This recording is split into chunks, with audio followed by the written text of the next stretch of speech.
Le soleil matinal baignait les ruelles paisibles du village de St. Mary Mead, où le temps semblait suspendu dans une éternelle quiétude. Les rosiers en fleurs grimpaient le long des clôtures blanches, et les oiseaux chantaient une mélodie familière qui résonnait dans l'air printanier. C'est dans cette atmosphère presque irréelle que Miss Marple, désormais âgée mais toujours vive d'esprit, revenait d'un long séjour à Londres. Sa silhouette frêle, emmitouflée dans une étoffe gris perle, avançait lentement le long de la rue principale, saluée par quelques têtes curieuses qui dépassaient des rideaux des cottages. Jane Marple ne passait jamais inaperçue. Ses yeux bleus perçants et son sourire énigmatique évoquaient une sagesse que peu osaient défier. Elle revenait pour s'occuper du jardin de sa défunte amie, Miss Elspeth Turner, une femme discrète mais au passé entachée de rumeurs. Le jardin en question se trouvait derrière un vieux portail en fer forgé, recouvert de lierre et de mystère. Jadis un véritable havre de paix, il était aujourd'hui à l'abandon, envahi de mauvaises herbes et d'une étrange odeur de terre humide. Pourtant, il conservait une beauté farouche, comme s'il attendait silencieusement que l'on redécouvre ses secrets. Miss Marple observait chaque recoin avec attention. Le banc en pierre sous le vieux chêne, les plates-bandes envahies de digital pourpre, les galets usés menant à la serre abandonnée. Tout semblait figé dans le temps. Elle ressentit une sensation étrange, comme si quelque chose ou quelqu'un l'observait. Était-ce le vent ou la mémoire du lieu, moire? Le lendemain de son arrivée, elle invita le jardinier local, Monsieur Ben Cray, un homme taciturne aux mains calleuses, pour lui parler du terrain. Il baissa les yeux lorsque Miss Marple mentionna Elspeth Turner. Elle savait des choses, dit-il, simplement avant de reprendre ses outils. Cela suffit à éveiller la curiosité de Jane, toujours sensible à ce genre de sous-entendu. Au village, les rumeurs couraient toujours. On chuchotait que le jardin cachait un passage vers la vieille église, que des objets avaient disparu la nuit où Elspeth était morte, et que ses dernières paroles avaient été « Le jardin, il doit rester fermé ». Miss Marple nota mentalement chaque bribe d'information, sans rien laisser paraître. En fin d'après-midi, elle retourna dans le jardin avec un carnet à la main. Elle commença à dessiner le plan des lieux, notant les endroits où la terre semblait fraîchement remuée, où les plantes poussaient différemment. L'ordre apparent dissimulait un désordre subtil, typique d'un esprit méthodique ayant quelque chose à cacher. Dans la serre, elle découvrit une série de pots brisés et un tiroir dissimulé dans une vieille table. À l'intérieur, des lettres froissées, des photos anciennes et une clé rouillée. Ce n'était que le début. Un frisson la parcourut. Chaque indice semblait l'inviter à déterrer non seulement les secrets du jardin, mais ceux d'un passé oublié. Miss Marple, assise sur le banc, leva les yeux vers le ciel en murmurant « Le jardin des secrets ne se laisse pas apprivoiser si facilement. Mais il parle à ceux qui savent écouter. » Et elle, plus que quiconque, savait écouter. Le matin suivant, une brume fine s'était installée sur St. Mary Mead, enveloppant le jardin dans un voile presque spectral. Miss Marple, munie d'une loupe et de ses gants de jardinage, se pencha sur les vieux pots découverts dans la serre. Parmi les éclats de terre cuite, elle distingua un fragment de papier jauni, coincé sous une pierre plate. À peine lisible, il portait 3 mots tracés à la hâte. « Ne le dis pas ». Cette phrase résonna dans son esprit comme un écho ancien. Miss Marple connaissait cette tournure. C'était ainsi qu'Elspeth finissait ses lettres les plus intimes, lorsqu'un sujet devenait trop lourd ou trop dangereux à évoquer. Mais à qui cette note était-elle destinée? Et surtout, à propos de quoi devait-on garder le silence? Au village, les réactions à son retour devenaient de plus en plus contrastées. Si certains l'accueillaient avec joie, d'autres semblaient nerveux, voire hostiles. Madame Witherby, la commère locale, vint lui apporter une tarte aux pommes, mais son regard fuyait chaque fois que Miss Marple évoquait Elspeth. C'était une femme très particulière, se contenta-t-elle de dire en lissant son tablier. De retour dans le jardin, Miss Marple concentra son attention sur le vieux chêne. Une marque presque effacée semblait avoir été gravée dans l'écorce, un cercle traversé d'une ligne comme un symbole oublié. Elle le dessina dans son carnet, convaincue qu'il s'agissait là d'un indice oublié de tous, sauf de celui qui l'avait tracé. Ce soir-là, alors que le village s'endormait, Miss Marple décida d'examiner les lettres retrouvées dans le tiroir. L'écriture était fluide, élégante, mais tremblante, comme celle de quelqu'un qui écrit dans la peur. L'une des lettres évoquait un homme appelé Jonas, un nom qu'elle n'avait jamais entendu à St. Mary Mead.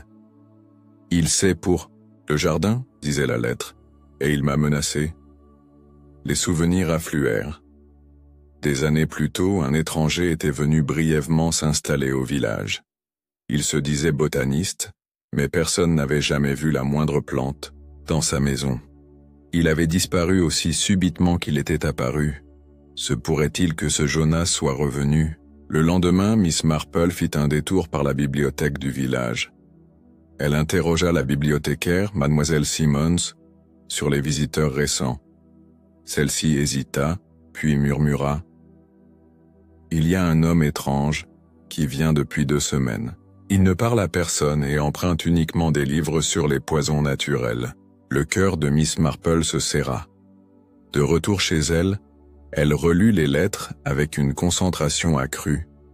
Une phrase lui sauta aux yeux. « Si quelque chose m'arrive, le jardin doit être fouillé sous la statue de l'ange. » Miss Marple ferma les yeux. Elle visualisa le coin reculé du jardin où une statue d'ange trônait depuis des décennies, recouverte de mousse et oubliée de tous. « Demain, à l'aube, je creuserai », murmura-t-elle dans le silence de son salon. Le jardin des secrets venait de livrer un nouveau murmure, et elle était prête à l'écouter, encore plus attentivement. L'aube naissait à peine que Miss Marple, emmitouflée dans un châle en laine, franchissait la grille grinçante du jardin. Le sol était encore humide de la rosée nocturne, et un léger vent faisait frémir les feuilles mortes autour de la statue de l'ange. Ce dernier, en pierre grise, tendait les bras vers le ciel comme pour protéger un secret ancien. Jane s'agenouilla, devant lui, la pelle serrée dans les mains. Elle retira les premières couches de feuilles, puis creusa doucement, prenant soin de ne pas endommager ce qui pouvait être enfoui là depuis des années. À une quinzaine de centimètres de profondeur, le métal d'un objet résonna contre sa pelle. Ses doigts tremblants dégagèrent un petit coffret en fer forgé, scellé par la rouille et le temps. Elle l'emporta à l'intérieur, nettoya le boîtier avec précaution et parvint, après quelques minutes de patience, à l'ouvrir. À l'intérieur, un vieux médaillon, un mouchoir brodé aux initiales IT et un carnet à la couverture de cuir craquelé. Le cœur de Miss Marple battait plus fort. C'était un journal intime, celui d'Elspeth Turner. Les premières pages étaient des réflexions banales sur le jardin, les plantes, la solitude. Mais au fil des jours, le ton changeait. Une peur y transparaissait, croissante, presque étouffante. Elspeth évoquait des visites nocturnes, des ombres derrière les fenêtres, et ce nom qui revenait encore et encore, Jonas. « Il m'a demandé de cacher quelque chose », écrivait-elle. « Un flacon. Il dit que c'est un poison inoffensif, tant qu'on ne l'ouvre pas, mais je l'ai vu tuer un chien dans la ruelle derrière l'église. » Miss Marple referma le carnet avec une lenteur solennelle. Ce qu'elle avait entre les mains n'était pas un simple souvenir, mais une confession posthume. Elle passa la journée à réfléchir. Ce Jonas devait être retrouvé, mais comment traquer un homme sans nom de famille, sans visage, sans passé, Elle décida de commencer par le bureau des archives municipales, espérant y trouver une trace du prétendu botaniste arrivé au village des années plus tôt. En feuilletant les registres de location, elle tomba sur un nom étrange. Jonas Blackwood, locataire de la maison du Vieux Moulin pendant 6 mois, en 1947. Ce nom, elle en était certaine, n'était jamais revenu dans les conversations du village. Pourquoi l'avait-on oublié? Ou plutôt, pourquoi avait-on voulu l'oublier? La maison du Vieux Moulin, désormais en ruine, se dressait à l'écart du village, à demi cachée par les bois. Ce serait sa prochaine destination. Mais avant cela, elle voulait montrer le journal à l'inspecteur Craddock. Même lui, si sceptique envers les intuitions de Miss Marple, ne pourrait ignorer ce qu'elle avait découvert. Ce soir-là, tandis que les premières étoiles scintillaient au-dessus du jardin, Jane Marple observait la statue de l'ange par la brume du matin s'accrochait aux branches des arbres, tandis que Miss Marple empruntait le sentier menant au Vieux Moulin. Peu de gens osaient s'aventurer jusque-là. Les enfants du village racontaient des histoires de fantômes, de bruits étranges au crépuscule et de lumière dans les bois. Jane, quant à elle, avançait calmement, sa canne frappant le sol avec régularité. Le moulin, à moitié englouti par le lierre et la végétation, se dressait comme une sentinelle oubliée. Les murs, fissurés par les années, semblaient des murmurés, leur souvenir à quiconque s'approchait. Une vieille porte en bois tenait encore par miracle, grinçant sinistrement lorsque Miss Marple la poussa du bout de sa canne. À l'intérieur, l'air était humide et chargé d'odeurs de moisissure, de terre et d'oubli. Des toiles d'araignées s'accrochaient aux poutres, et le sol était recouvert de débris. Pourtant, parmi le désordre, Miss Marple repéra une table couverte de poussière et un vieux coffre en bois, à moitié dissimulé sous un drap noirci. Amandé Samokon.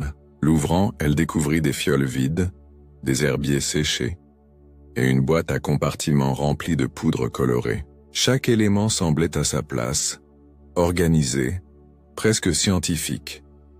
Le botaniste avait bien été actif ici, mais pas pour des recherches innocentes. Au fond du coffre, une petite enveloppe portant les initiales JB attira son regard. À l'intérieur, une série de notes.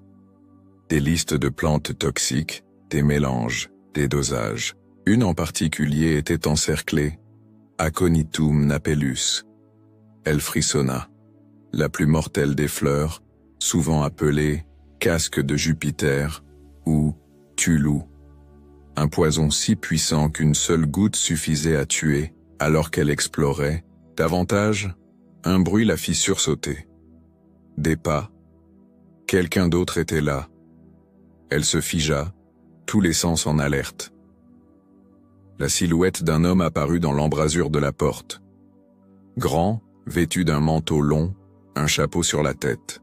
Il ne dit rien. Le regard qu'il lui lança était dur, presque glacial. « Vous êtes sur une propriété privée, madame », dit-il d'une voix rauque. Miss Marple, fidèle à elle-même, ne broncha pas. Elle répondit d'un ton calme, « Je suis à la recherche d'une vérité oubliée. Et je crois que vous en détenez une partie, monsieur. Blackwood, n'est-ce... pas ?» L'homme la fixa quelques secondes, puis esquissa un sourire froid. « Certains secrets devraient rester enterrés, vieille dame. Le jardin en a déjà trop dit. » Puis il tourna les talons et disparut dans les bois. Miss Marple, le cœur battant, sut qu'elle avait enfin mis un visage sur le nom, et que le danger venait tout juste de s'éveiller. De retour chez elle, Miss Marple s'assit longuement dans son salon, une tasse de thé tiède entre les mains. La rencontre avec Jonas Blackwood l'avait profondément troublée. Non seulement il était réel, mais il semblait surveiller les lieux, comme s'il savait que ses secrets risquaient d'être mis à nu. Elle se sentait plus que jamais déterminée à poursuivre. Elle relut les notes trouvées dans le moulin. Le nom de l'aconite revenait plusieurs fois, entouré, souligné. Elspeth avait peut-être été menacée avec ce poison, ou pire, elle avait pu en être victime. Miss Marple décida qu'il était temps de parler à l'inspecteur Craddock. Malgré leurs différents passés, il ne croirait peut-être pas à ses intuitions, mais il ne pourrait ignorer les preuves. À l'inspectorat, elle fut reçue avec politesse, mais aussi une pointe de condescendance.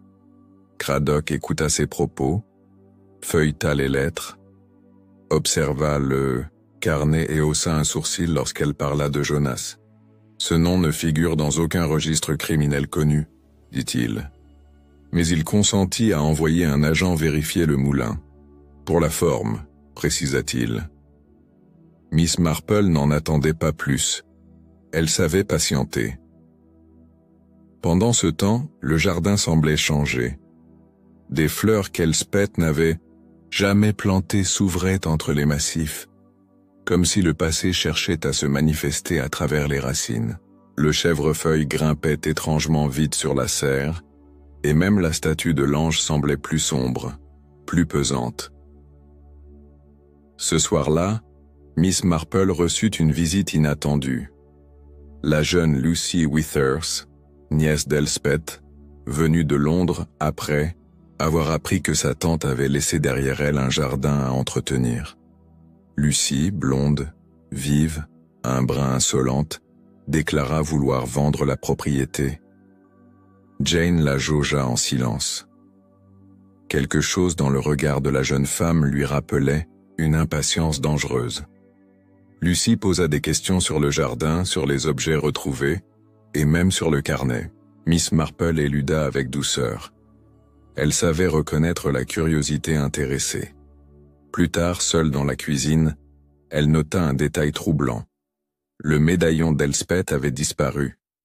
Il était dans le coffret le matin même. Quelqu'un fouillait chez elle. Le lendemain, Craddock la contacta. Un flacon avait été retrouvé dans les ruines du moulin, caché sous une latte du plancher. Il portait des traces d'aconite. Aucun doute possible. Quelqu'un avait stocké du poison. Mais pour qui? Pourquoi? Et depuis combien de temps? Le mystère s'épaississait. Miss Marple retourna dans le jardin, s'agenouilla devant la statue de l'ange et murmura « Tu as été témoin de bien des choses, mais je saurais entendre ce que tu veux me dire. » Elle frotta la base de la statue et sentit un renflement étrange sous ses doigts. Une plaque amovible? Un compartiment secret? Elle nota l'endroit exact dans son carnet. Le jardin n'avait pas encore livré tous ses secrets. Le poison n'était peut-être pas que dans un flacon, il pouvait aussi se glisser dans les cœurs, les intentions, les silences. Et c'est ce poison-là que Miss Marple était bien décidée à révéler. Le lendemain matin, sous un ciel chargé de nuages gris, Miss Marple retourna discrètement à la statue de l'ange. Munie d'un petit tournevis et d'une pince fine, elle s'agenouilla devant la base où elle avait senti une irrégularité. Avec minutie, elle fit glisser un panneau de pierre, révélant un compartiment creusé dans le socle même de la statue. À l'intérieur, soigneusement enveloppé dans un tissu de soie, se trouvait un petit cahier à la couverture rouge et un flacon en verre scellé de cire. Le liquide qu'il contenait était incolore, limpide et terriblement silencieux. Miss Marple savait sans doute possible. C'était le poison mentionné par Elspeth dans son journal. Le cœur serré, elle rangea le tout dans une boîte métallique et verrouilla le compartiment. De retour chez elle, elle posa les objets sur sa table à thé et alluma une lampe. Le carnet rouge était différent des autres. Il ne contenait ni journal intime, ni recette de jardinage, mais une série de noms. Des noms de villageois, des dates, des symboles. Certains étaient barrés, d'autres entourés. Au sommet des deux, la première page, une phrase glaçante. Ceux qui savent doivent disparaître. Jane comprit qu'il s'agissait là d'une sorte de registre. Un inventaire des personnes qui d'une manière ou d'une autre, avait découvert quelque chose. Un à un, les noms formaient un fil rouge, tissé dans le silence. Et au bas de la liste, un dernier nom, Lucy Withers, souligné, en rouge. Elle frissonna. Était-ce une cible, une complice, ou les deux à la fois? La jeune Lucy avait-elle hérité de quelque chose de plus sombre que le jardin de sa tante? Miss Marple devait désormais agir avec prudence. Toute confrontation prématurée pourrait la mettre en danger. Elle décida alors de tout remettre à Craddock, sauf le carnet rouge. Celui-là, elle devait le décrypter elle-même. L'inspecteur écouta son récit avec un intérêt grandissant. Le flacon, la cache, les noms. Il commençait à comprendre que cette affaire dépassait les frontières du simple cambriolage ou empoisonnement. Il promit de surveiller Jonas Blackwood et de garder un œil sur Lucy. Mais il le dit clairement. Sans preuve directe, je ne peux rien faire contre eux. Miss Marple rentra chez elle avec une lourde pensée. Ce jardin, qu'on croyait en friche, était en réalité un champ de bataille silencieux. Chaque fleur, chaque pierre, chaque arbre cachait une mémoire toxique, enfouie comme le poison dans le flacon. Ce soir-là, alors que le vent faisait claquer les volets de la maison, Jane relut la dernière page du carnet rouge. Elle y trouva un plan esquissé à la main.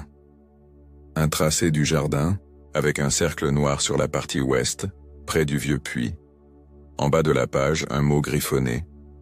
La vérité est ici. Elle referma le carnet, les yeux rivés à la fenêtre. La pluie commençait à tomber sur le jardin des secrets, et elle savait que la prochaine étape l'obligerait à descendre plus profond que jamais. Dès l'aube, sous un ciel d'un gris uniforme, Miss Marple se rendit à l'endroit indiqué sur le plan du carnet rouge. Le vieux puits, à moitié dissimulé sous des ronces et du lierre, avait depuis longtemps cessé d'attirer l'attention. Les enfants n'y jouaient plus, les jardiniers l'évitaient, et personne ne s'en souvenait vraiment. Pourtant, il était là, silencieux, comme en attente. Jane ôta les ronces avec précaution, révélant la margelle en pierre, rongée par le temps. Un ancien treuil rouillé pendait encore au-dessus du puits, sa corde brisée traînant dans l'obscurité. Elle s'agenouilla, observa l'ouverture béante et sentit une fraîcheur étrange remonter des profondeurs. Ce n'était pas le froid de la terre, mais celui du mystère. Avec l'aide d'une lampe torche, elle tenta d'éclairer l'intérieur. La lumière ne portait pas loin, mais elle distinguait quelque chose au fond, une forme irrégulière comme un sac ou une boîte. Il lui fallait descendre, ou du moins, récupérer ce qui s'y trouvait. Elle fit alors appel à Ben Cray, le vieux jardinier, en qui elle savait pouvoir faire confiance. Ben arriva sans poser de questions. Il écouta, hocha la tête, puis attacha une corde neuve à un seau renforcé qu'il descendit lentement dans le puits. Après plusieurs tentatives, ils remontèrent un sac en toile de jute, mouillé et couvert de boue. Il contenait plusieurs objets, soigneusement enveloppés, un carnet détrempé, un revolver rouillé et une broche en forme de rose. La broche appartenait à Elspeth Turner. Jane en était certaine. Elle l'avait vue sur une photo lors d'un thé chez Elspeth, bien des années auparavant. Le revolver, lui, bien qu'inutilisable, portait encore des initiales gravées sur la crosse. J.B. Jonas Blackwood avait laissé une trace, volontairement ou non. Quant au carnet, il faudrait le faire sécher avant de pouvoir l'examiner. Miss Marple remercia Ben Cray et lui demanda discrètement de garder le secret. Il hocha la tête gravement. « Ce jardin a toujours eu quelque chose de pas net, » dit-il simplement. Puis il retourna à sa remise, laissant Jane seule avec ses découvertes et ses doutes croissants. De retour chez elle, elle étala le carnet détrempé sur du papier absorbant près du poêle. Lentement, des mots commencèrent à réapparaître, des dates, des chiffres, et des initiales qui recoupaient ceux du carnet rouge. Le lien entre les deux documents se dessinait. Le puits avait servi de cache, mais aussi de tombeau pour certaines vérités. Au crépuscule, Miss Marple s'assit dans le jardin non loin du puits désormais dégagé. Le silence semblait plus dense, presque pesant. Elle sentait que ce lieu était en train de livrer sa mémoire, fragment par fragment, et au loin dans l'ombre quelqu'un observait. Peut-être Lucy, peut-être Jonas, peut-être quelqu'un d'autre. Mais Jane n'avait plus peur. Elle était prête. La nuit tomba rapidement sur St. Mary Mead, enveloppant le jardin dans un voile d'obscurité presque irréel. Seule la silhouette fine de Miss Marple restait visible à la lumière tremblotante de la lanterne posée près de la fenêtre. Elle tenait dans ses mains la broche en forme de rose, désormais nettoyée. Une tache sombre ornait un de ses pétales, rouille peut-être, ou sang séché. Ce détail la hantait. Elspeth Turner ne portait jamais ses bijoux à la légère. Chaque pièce avait sa signification, sa mémoire. Pourquoi cette broche avait-elle été jetée au fond d'un puits, avec un revolver et un carnet? Que symbolisait cette rose, sinon une trahison déguisée en amour? Jane retourna consulter les archives personnelles d'Elspeth, conservées, dans un vieux coffret de lettres, afin d'y chercher un écho de ce bijou. Elle y trouva une correspondance avec un certain F.T., signé simplement « À toi, toujours ». Les lettres étaient repassionnées, pleines de soupirs et de regrets. Dans l'une d'elles, F.T. écrivait « Tu es ma rose dans la brume, ton silence est ma blessure ». Cette phrase, gravée dans sa mémoire, apparaissait aussi dans le carnet rouge. Elspeth avait aimé un homme dangereux, et elle l'avait peut-être payé de sa vie. Le carnet retrouvé dans le puits, maintenant lisible, contenait des notes datées de 1948 à 1953. Certaines évoquaient des réunions secrètes dans le jardin, des échanges d'enveloppes, des noms codés. Un de ces noms récurrents était LR. Lucy Withers? Non. Miss Marple fit une pause.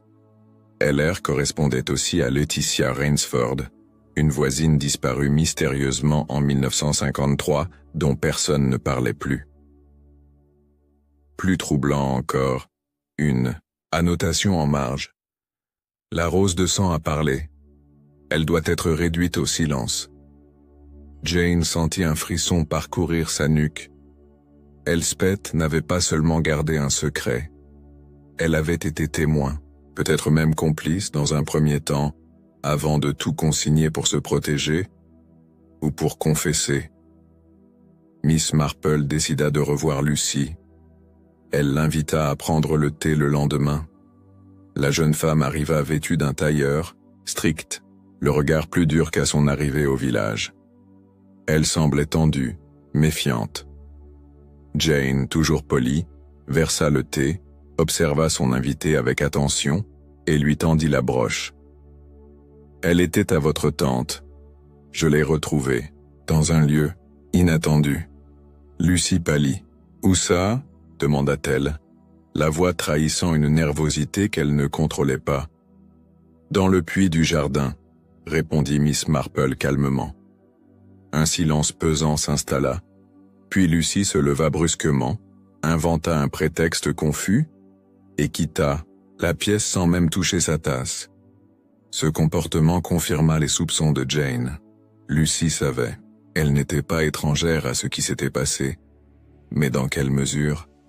Était-elle là pour protéger un secret familial, ou pour en tirer profit? Miss Marple savait qu'elle devait aller plus loin. Elle devait parler à la seule personne qui connaissait la vérité depuis le début, Jonas Blackwood. Elle se leva, posa la broche sur la cheminée et regarda à travers la vitre embuée. Le jardin semblait respirer dans l'obscurité, vivant, presque conscient.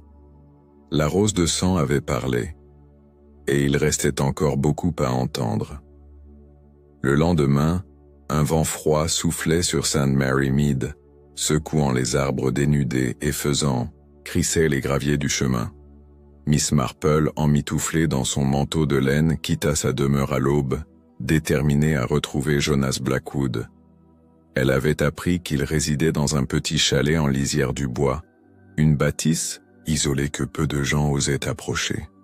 Le chemin menant à la maison était envahi par les fougères et les feuilles mortes. Le silence y était total, comme si la nature elle-même retenait son souffle. Lorsqu'elle arriva devant la porte, elle frappa 3 fois. Pas de réponse.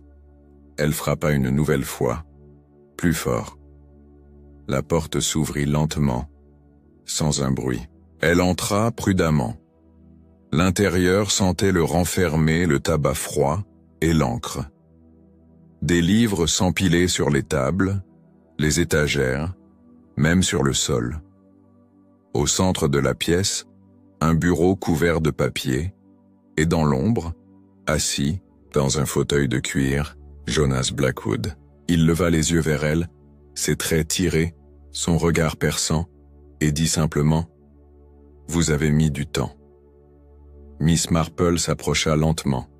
« Vous savez pourquoi je suis ici. Elspeth Turner, le carnet rouge, le puits. » Jonas resta silencieux puis éclata d'un rire sec. Elspeth. Elle croyait pouvoir se libérer de tout ça par quelques mots dans un carnet. Elle a joué un jeu dangereux et elle a perdu. Jane le fixa longuement. Ce jardin, ce n'est pas qu'un terrain. C'est un cimetière d'âme. Chaque plante y pousse sur un souvenir que vous avez voulu enterrer. Jonas se leva brusquement, visiblement agité. Vous ne comprenez rien. Nous étions plus qu'un couple. Nous étions liés par quelque chose de plus grand. Il fit quelques pas dans la pièce puis reprit plus calmement. Ce jardin était un lieu de passage, des informations, des échanges, pendant la guerre, puis après. Elspeth notait tout, croyant qu'elle contrôlait la situation. Elle a trahi. Elle a voulu m'arrêter. Miss Marple sentit la tension dans l'air devenir presque palpable. « Et Laetitia Rainsford ?» demanda-t-elle alors. Le nom figea Jonas. Il se tourna lentement vers elle. Elle a payé pour ce qu'elle a découvert. Sa voix n'était plus qu'un souffle. Il venait d'avouer, peut-être sans s'en rendre compte. Jane ne trembla pas. Elle sortit doucement un petit enregistreur dissimulé dans sa manche. La lumière rouge clignotait. Elle quitta la maison sans un mot de plus. Dans ses poches, elle tenait une confession déguisée, une clé vers la vérité. Elle savait que Jonas, désormais acculé, tenterait de fuir.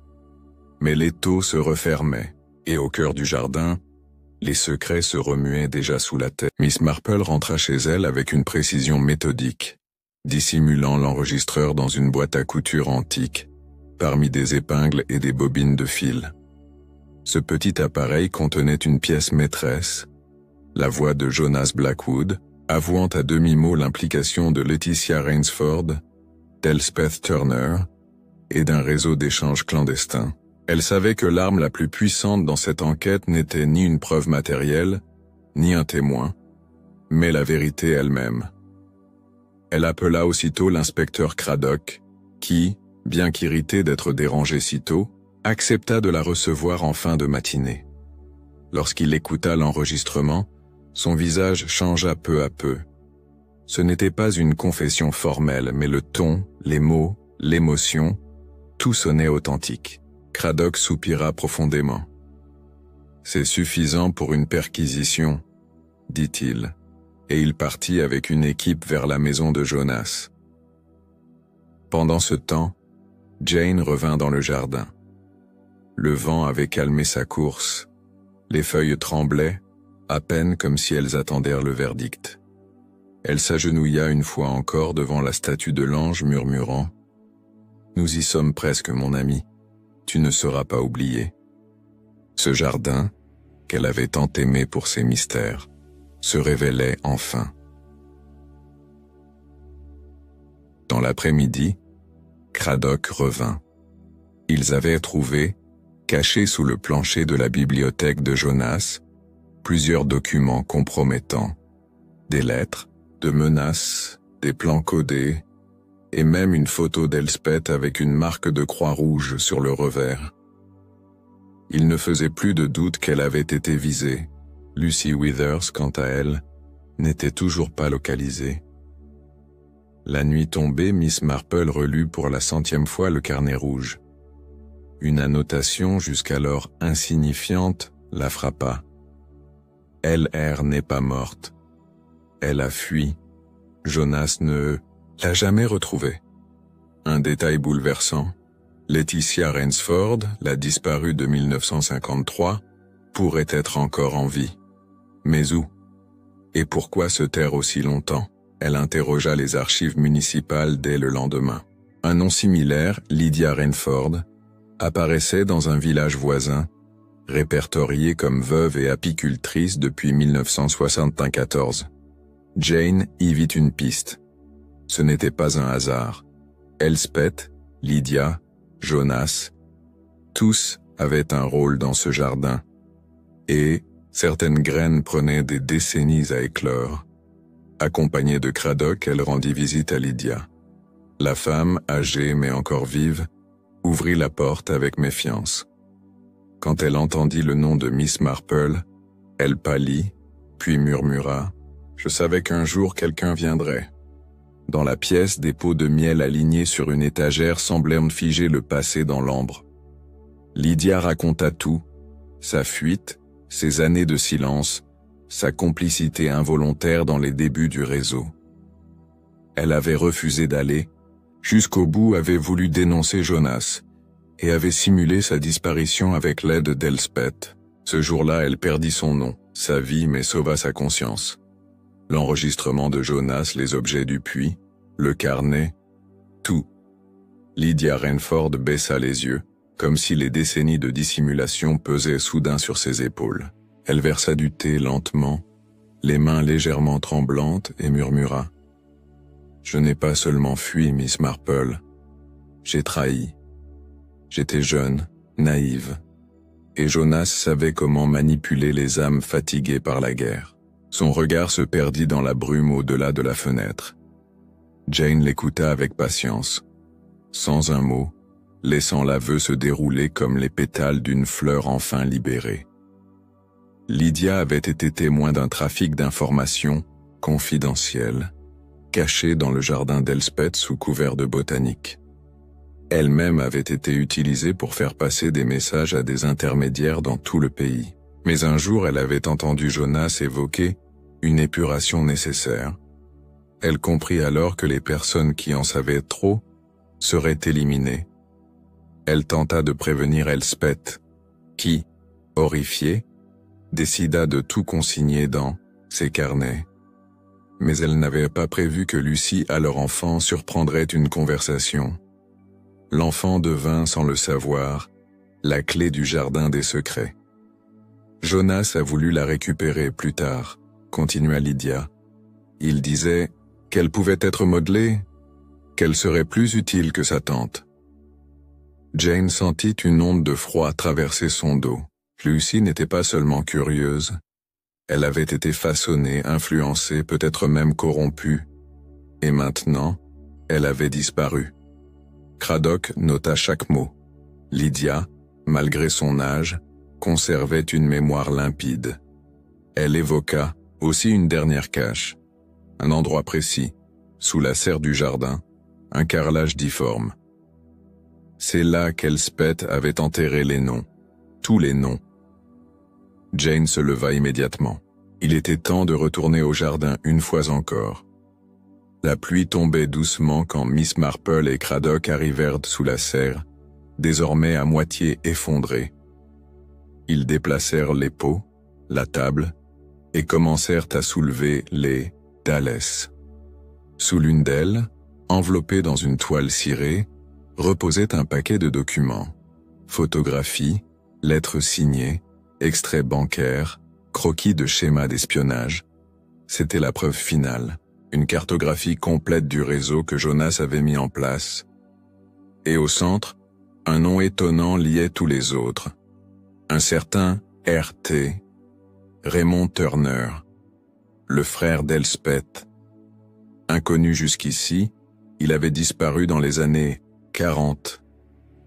C'est lui qui a tout commencé, murmura Lydia en découvrant les papiers. Jonas n'était qu'un successeur. Miss Marple comprit alors que le jardin n'était pas né du mal, mais du secret. Un refuge devenu piège. Et désormais, les racines de la vérité remontaient à la surface, lentement, douloureusement, mais avec certitude. La pluie s'intensifiait lorsque Miss Marple et l'inspecteur Craddock rentrèrent de la serre, les documents soigneusement enveloppés dans un sac imperméable. Le jardin, trempé, semblait exhaler une odeur de terre remuée, comme s'il respirait à nouveau. Jane savait qu'elle s'approchait de la vérité complète, mais un détail lui échappait encore. Qui était vraiment Raymond Turner? Pourquoi sa sœur avait-elle caché son implication? Assise dans son salon, elle feuilleta les papiers. Une lettre en particulier attira son attention. Une correspondance entre Raymond et un certain officier des services spéciaux britanniques, daté de 1942. On y parlait d'un jardin de relais, un point secret de transmission d'informations vers l'étranger. Le mot jardin apparaissait avec insistance, presque comme un code. Raymond avait semble-t-il créé un système d'échange dissimulé sous un projet horticole. Mais lorsqu'il disparut, probablement pour protéger son identité, c'est Elspeth qui hérita du fardeau. Elle transforma l'endroit en jardin véritable, mais resta sous surveillance et sous menace.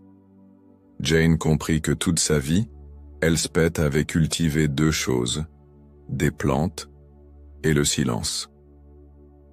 Le nom de Lucy Withers, souligné en rouge dans le carnet, revenait à l'esprit de Miss Marple. Si elle n'était pas une simple héritière, alors qui était-elle? Peut-être la fille de Raymond Turner. Cela expliquerait son obsession pour le jardin, sa nervosité, sa volonté de vendre rapidement. Elle portait le sang de l'origine, et peut-être aussi le poids du secret. Miss Marple retourna au registre de la mairie. Elle demanda un acte de naissance sous le nom complet de Lucy. Le document confirma ses soupçons. Lucy Elspeth Turner Withers, née à Londres en 1982. Sa mère était Clara Withers, ancienne secrétaire d'Elspeth. Le père était laissé inconnu. Mais Jane n'avait plus besoin de preuves. Raymond avait une fille, et c'était elle. Elle en informa Craddock, qui se contenta de hocher la tête. Le passé ne meurt jamais à St. Mary Mead. Il s'enracine, dit-il. Ils décidèrent de lancer un avis de recherche pour Lucy. Avec les preuves accumulées, elle était maintenant une suspecte clé ou un témoin capital. Tout dépendait de ce qu'elle savait. Pendant ce temps, dans la maison de Miss Marple, un mouvement se fit entendre. La fenêtre de la cuisine, pourtant bien fermée, avait été ouverte. Sur le rebord, un pétale de rose. Rouge. La broche avait disparu à nouveau.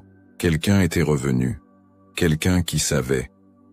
Jane ne paniqua pas. Elle savait que le filet se resserrait. Jonas était aux arrêts. Lydia avait parlé. Les archives étaient ouvertes. Et maintenant, la dernière pièce du puzzle se manifestait.